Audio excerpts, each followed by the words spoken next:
भुसावळ शहर गुन्हेगारी प्रवृत्तीचा केंद्रबिंदू बनत आहे। गावठी पिस्तूल घेऊन फिरणाऱ्या एका तरुणावर कारवाई करण्यात आली आहे। सुमित मनोहर पवार असे या तरुणाचे नाव आहे। तो शहरातील नॉर्थ रेल्वे कॉलनी भागात गाडीतून पिस्तूल घेऊन फिरत असल्याची गुप्त माहिती मिळताच पोलिसांनी त्याला पिस्तुलासह ताब्यात घेत त्याच्याकडून 6,05,000चा मुद्देमाल जप्त केला।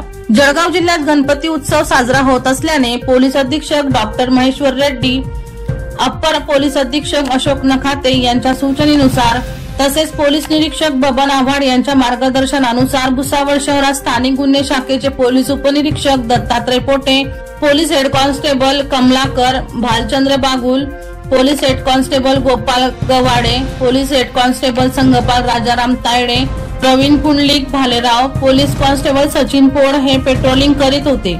या दरम्यान सुमित पवार हा तरुण गाडीत एक गावठी पिस्तूल ठेवून फिरत असल्याची माहिती त्यांना मिळाली। त्यानुसार शहरातील नॉर्थ रेल्वे कॉलनी भागातून त्याला पोलिसांनी ताब्यात घेतले आहे।